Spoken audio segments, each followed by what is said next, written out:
રવિવારનો દિવસ આવે, આપની જોડે ખાલી 8 સંતો ને 2 હરિભક્તો હતા, પણ આપે કહ્યું કે ચાલો આપણે રવિ સભા કરીએ, અને આપે 10 જણની હાજરીમાં રવિ સભા કરી.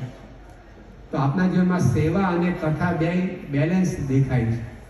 અમે ઘણીવાર સેવામાં ઝૂકી જઈએ ને તો પછી કથા ભૂલી જઈએ, તો એ કથા તો કરનાર કરશે, આપણે સેવામાં બધું આવી ગયું. તો સેવામાં બધું આવી ગયું, કથાની જરૂર નહીં, એ બરાબર સમજણ કહેવાય કે બધું કરું. સેવાની સાથે બાપા કથા એનું બેલેન્સ રાખવા કયો વિચાર કરવો જોઈએ? ભગવાન એ ગુરુ પરંપરા એમને બધું કર્યું છે, તો આપણે કેમ ના થાય?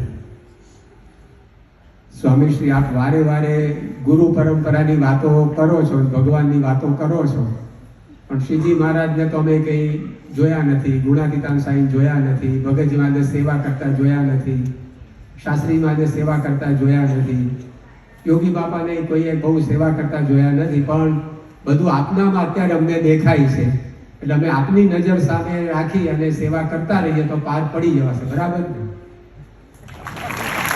આપણો સેવાનો આદર્શ એ પરમ પૂજ્ય સ્વામી શ્રી છે, એમણે આખી જિંદગી આ રીતે સેવા કરી છે, તો આપણે એમની સામે નજર રાખીએ તો કાયમ માટે આપણી સેવા સારામાં સારી થતી રહે. બાબા આપ એવા આશીર્વાદ આપજો કે છેલ્લા શ્વાસ સુધી અમે બધા જ અક્ષર પુરુષોત્તમની સેવા કરતા રહીએ.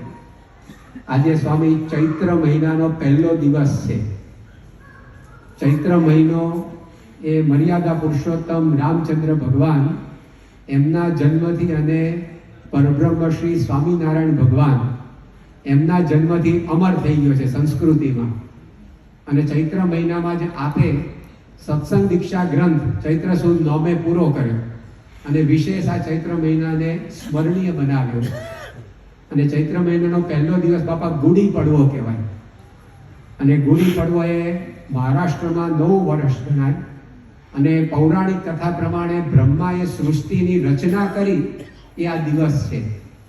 તો એ દિવસે બધા હાથમાં ગુડી પકડે, એટલે કે કળશ હોય, એની ઉપર આંબાના પાંદડા હોય, રેશમી વસ્ત્ર વીંટાળેલું હોય, અને એ લાકડી અને ગુડી કહેવામાં આવે, ને એને ગુડી પડવો એટલે કહેવાય છે.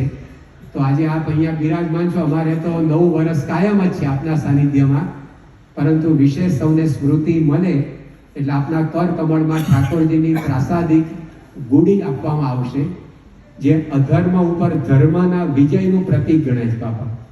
તો આ પ્રતીકને આપ આપના હાથમાં ધારણ કરી અને ગુડી પડવાની આ જે પરંપરા છે એને વિશેષ આ રીતે સ્મરણીય અને જીવંત બનાવો.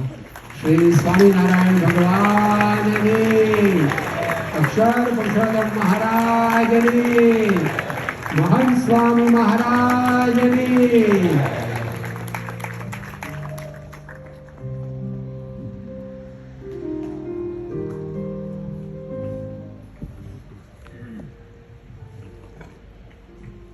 સ્વામી શ્રી આપણને તપોમૂર્તિ શ્રી નીલકંઠ વર્ણની મૂર્તિની ભેટ આપી.